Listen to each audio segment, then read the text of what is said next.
Welcome to the Richard Sherman podcast. Make sure you like and subscribe to the Volumes YouTube channel to get more content. We coming at you 2 times a week. Subscribe now. The Niners. I thought that was a gimme.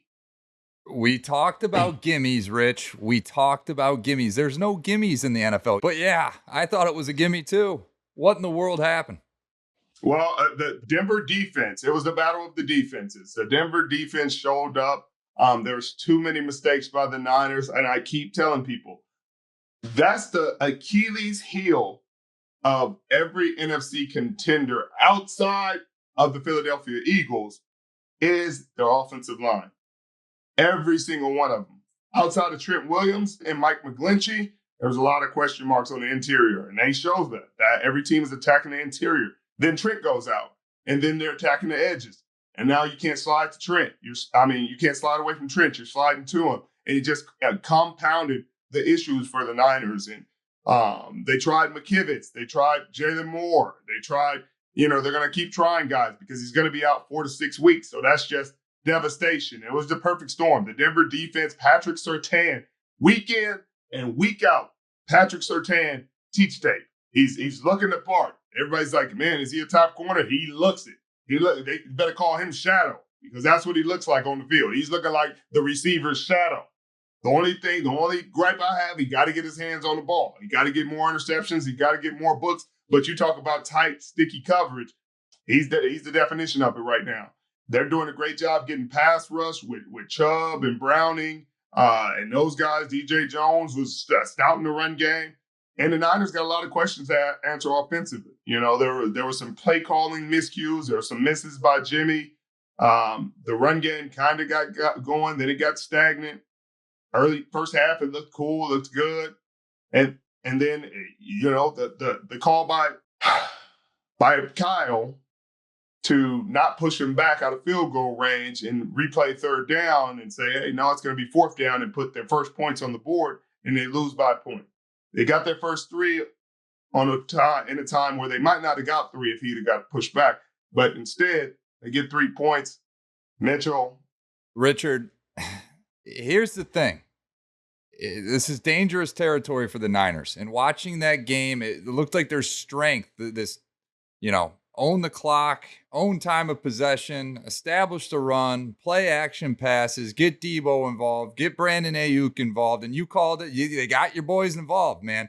But then all of a sudden they didn't. And it's like the biggest strength of this team, establishing the run, now it looks like it might be a weakness. How do they adapt without Trent, without an established back that they can count on? Because it seems like Raheem Mostert not being there is starting to affect this team a little bit. How do you adapt if you are Kyle Shanahan to bring this offense back to life? It's going to be his greatest challenge of his head coaching career this year. With this immense amount of talent that they have, is finding a way, even with the glaring weaknesses that they have offensively in the offensive line, to make this thing work, to create explosive plays. You saw it with Debo coming out of the backfield, attacking the linebacker. Like, huge play, but that could have been a touchdown. Jimmy has to get that ball out there. Like, you got to make sure the ops that could be touchdowns are touchdowns. The margin for error is immensely small right now, and they need to take advantage of it. It's gonna take him being creative with the screens. It's gonna take him kind of stepping out of his comfort zone in some respects and looking at other guys, looking at some of the things that Andy Reid was able to do in the past years when they had trouble with their offensive line and being able to back the defense off. But defensively, right now, they look outstanding. They're second in the league in yards. They were third in points before letting off 11 points. So I'm sure they're still top 3 in points. It's going to be a great season for the defense. The secondary looks like I said they would, like one of the best secondaries in the National Football League. The D-line is hunting, as you expected. Bosa has had a sack in every single game and 2 in one game. It's just the offense. You got to find a way to score. And if the defense would have found a way to get maybe one of those turnovers, Melvin Gordon fumbled it at his own 2-3 yard line, that would have been a game changer. Those are things, if you really want a Super Bowl and you want a championship, you got to find a way to get your hands on those footballs. Now, Richard, the other storyline in this game was another stagnant offensive game from the Denver Broncos. and Russell Wilson. If you are in Denver right now, what is going through your mind offensively? There's a lot of hope going into the season that Russell was going to be the answer for this offense. Do you think he is the answer? I think he has to be. I mean, they paid him $48 million. You know, my wife told me not to talk about him too much these days. You know, she's getting too much mail. But he has to be. He has to be. And you got to find ways to allow him to be in his comfort zone. And that's what he did in the fourth quarter was his comfort zone. He's moving out of the pocket. He's scrambling a little bit. And I think whatever shackles or whatever the conversation they're having with him in the fourth quarter and saying, hey, just do your thing, they need to have with him in the first quarter, because you can't, if you expect him to be who he's been, you got to let him play how he's played. If you play him in a different way than how he's played in, you know, in his most successful years, you're not going to have that kind of success. You're not going to get the same production. You saw he's moving around the pocket. He's creating more time. He's hitting guys on the move. That's how he made a lot of the big plays. He hit a back shoulder. He communicated with Cortland Sutton, the same exact signal Seattle alerted everybody to. And that Strawberry's Ward needs to be, you know, alert to that. That's one thing that always gets me. When the quarterback's at the line of scrimmage signaling, I'm looking dead at the quarterback, and I know the signals. Signal. It's usually a big play. They're not signaling to run a hitch. If I'm pressed up, they're not signaling. It's either slant or 9-ball. So, hey, if you want a slant, cool. Congratulations. We'll tackle it, or, you know, we'll make it a tough catch. But if it's a 9-ball, that one will probably be mine. The Niners defensively looked great. The Niners offensively looked like they are in a little bit of trouble. I know it's early in the season. We talked about this game being kind of that tipping point for both teams. Both teams really needed this win. I know it's early in the season, but both teams really needed this win. Are you at all concerned about the 49ers going forward in light of the Trent Williams news? Yeah, I'm really concerned. I'm really concerned now offensively. I'm not concerned defensively. They're on a historic track. But offensively, I'm very concerned. If you can't protect the quarterback, you're in a world of trouble. And it's not, the NFC West is not as tough as it's always been, but the Rams are still tough, and they'll see them this week. And so they'll have to win this game, you know, against a tough Rams team. They're leading the division. So in order to get back in it, you have to win this game. And the Rams are still a tough out. They're having their own offensive line problems. But defensive line, they still got Leonard Floyd. They still got that man, 99, Aaron Donald, 3-time Defensive Player of the Year, working on his fourth. You don't want to be the reason he gets his fourth. Well, Richard, the other element of humor in this game, Dan Orlovsky finally gets to laugh a little bit. Jimmy G did the unthinkable, backpedals out of his own end zone, takes a safety. I mean, blessings to him that he took the safety. Otherwise, he would have taken the pick six. But still, those 2 points cost him the game. What do you think of that play? I mean, it was a terrible decision by him. But at the end of the day, he did. I mean, it was best case scenario. For the play call that was called, it was a screen. It appeared to be a screen. It could have been wrong, and it could have just been a freaking jailbreak from the offensive line, and everybody got beat. But the way Kyle Juszczyk turned around, and the way the offensive line got out, it was a screen. And to run a screen, you need room for the quarterback to retreat. Otherwise, you're letting D linemen run free to a quarterback who can't move and who can't back up, who's going to get hit in the face. And not that Jimmy G won't stand there and take a hit and deliver the football, but the screens don't work that way. The screens work because the quarterback retreats. The screener, whoever it is, Kyle Juszczyk in this scenario, is the screener, comes available, he gets the ball, yada, yada, yada, linemen are out in front, cool play. But you can't run it there. You cannot run it in that situation. And that's why everybody's getting on Jimmy, as they should. But in that situation, he didn't have a choice. He didn't have much of a choice. He has to retreat on that play. Do you attribute that to why does Kyle call a play like that in that scenario? He's been around this game enough. I'm not sure. I mean, he had a press conference. He said it was a bad call by him. You know, sometimes you just overthink it, you know, and he's been coaching for a long time. If it works and it's a 99-yard touchdown, everybody's like, man, look, that's why he's one of the best genius play callers. You know, when it doesn't work, then, you know, everybody is on you every day. Yeah. But look at the Dallas Cowboys. I was going to say, Richard, we got to change gears here a little bit. Last night, I mean, when you saw that game on paper, the Cowboys-Giants, NFC East categorized as the dumpster fire that you categorized it as, I thought this game was going to be boring. It actually was pretty fun to watch. And I'll tell you what, Cooper Rush looks like a pretty darn good quarterback. out of the Central Michigan Chippewas product. I mean, we've seen a couple guys come out of Central now. I mean, J.J. Watt once played at Central. Antonio Brown once played at Central. Why not Cooper Rush? And he's doing a hell of a job with the Cowboys, 3-0 in his career, and they won a huge divisional game on the road. Your thoughts on the Cowboys, Rich? Surprised, very surprised. There was a point where, on Twitter, there were people talking about, don't be surprised if Cooper Rush is one of the top quarterbacks in national football, and that the gap between he and Dak isn't as big as people think. And I personally laughed that off. I said, there's no way. Like, this is ridiculous. Like, I don't understand why anybody would ever say this. You're crazy. They don't look as crazy today. They're not looking as crazy today. And I'm saying it's a QB controversy because Dak makes too much money. There's never going to be a QB controversy when the quarterback makes that much money. But Cooper Rush is making himself some money right now, and that's cool to see. Dallas Cowboys look really good. There also is a running back controversy. There's a big-time running back controversy.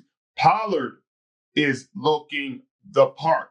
Can we pull the tape up from the beginning of the first episode of this season, Rich? Did I not call Tony Pollard as the breakout player this year? I stand by those words. The guy looks like a stud. He definitely did. You definitely did, Mitchell. And the guy looks like a total stud. He had 101 yards. Not that Zeke doesn't look great, but it looks like Pollard's the lead back and Zeke's the backup back. But the salaries don't match that understanding. So I don't know how quickly that'll change. If you ask Jerry Jones, this offense doesn't go if Zeke doesn't go. But I think Pollard is turning heads in the stands, on the field, in the locker room, and maybe upstairs. So there's some questions that's going to be answered. And Trey Diggs got him another pick. He's getting his hands on him, ended the football game. Daniel Jones didn't look bad. And welcome back, Saquon. Right. That's really cool to see. It is very cool to see. He's back to his normal self. The fans love to see it. I know the fantasy owners love to see it. I mean, this is a guy that obviously has a ton of potential, and he's always had potential. He's been a game changer every time he's been healthy, and he's finally healthy again, Rich.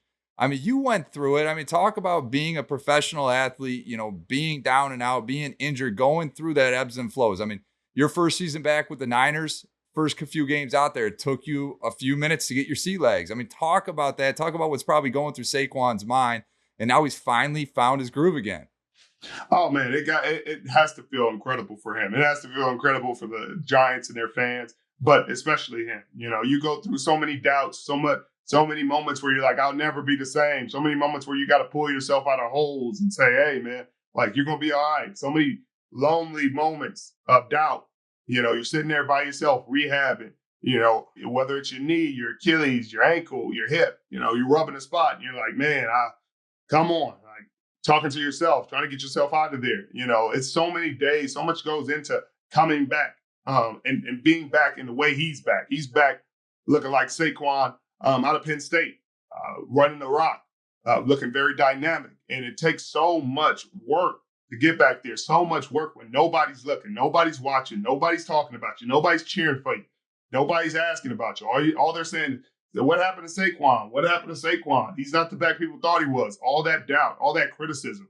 He's listening to all of it. You can say you're not. You're listening to all of it. And to come out there and perform the way he's performing right now, man, hey, you just want to cheer the kid on and clap for him, man, because he deserves it. 1,000%. It's a feel-good story, Rich. I mean, but sticking with the Giants, what I think is weird about the Giants, and this is maybe a David Gettleman issue, is why in the world do you go out and pay Kenny Golladay top dollar and not use the guy? I mean, he was in, I think, 22 out of 67 snaps last night.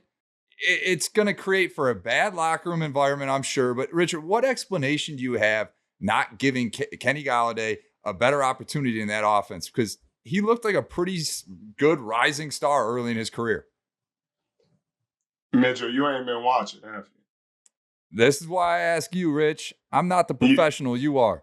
Mitchell, Kenny Golladay hasn't played hard since he left Detroit. I don't know if he left his work ethic and play style and everything in Detroit, but he jogs a majority of his routes. He looks uninterested. He looks unenthusiastic. He looks like he's chilling out there. Like he had like he got money on the game and the money's on the other team. And that's why they're not playing him as much. They paid him all that money and they can't just cut him. If he was not making that much money, Mitchell, they would have cut him a long time ago because his performance has not matched his payday.